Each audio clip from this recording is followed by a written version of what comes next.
श्रियकान्ताय कल्याणनिधये निधयेऽर्तिनाम् श्रीवेङ्कटनिवासाय श्रीनिवासाय मङ्गलम्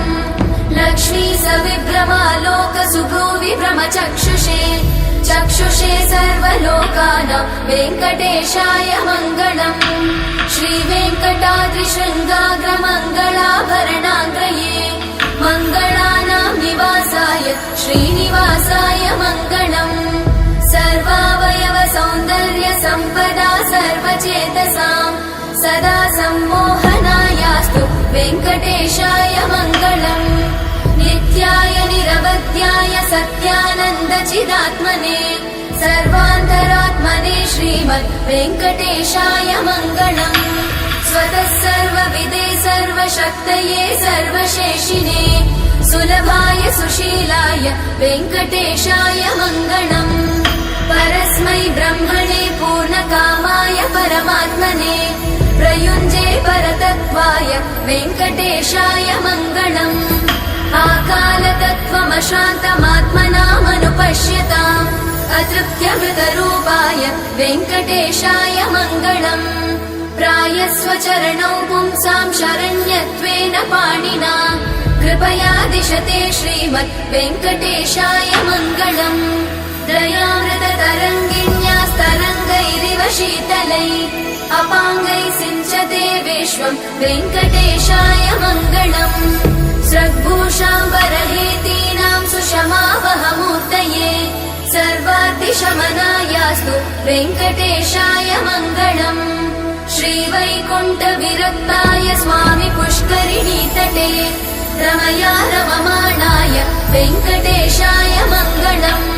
श्रीमत्सुन्दरजामातृमुनिमानसवासिने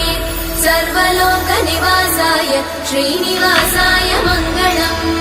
मङ्गलाशासनपरैर्मदाचार्य पुरोगमैः सर्वैश्च पूर्वैराचार्य सत्कृतायास्तु मङ्गलम्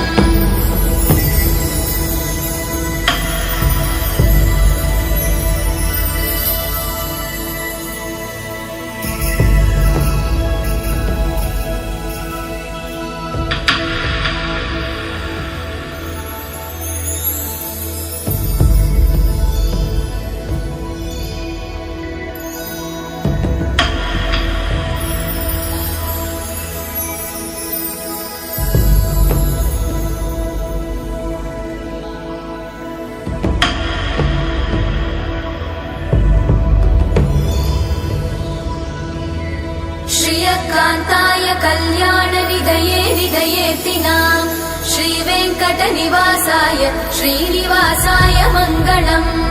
लक्ष्मी सविभ्रमालोकसुभ्रूविभ्रमचक्षुषे चक्षुषे सर्वलोकानां वेङ्कटेशाय मङ्गलम् श्रीवेङ्कटाद्रिशृङ्गाग्रमङ्गलाभरणाग्रये मङ्गलानां निवासाय श्रीनिवासाय मङ्गलम् सर्वावयव सौन्दर्य सम्पदा सर्वचेतसां सदा सम्मोहनायास्तु वेङ्कटेशाय मङ्गलम् नित्याय निरवध्याय सत्यानन्दचिदात्मने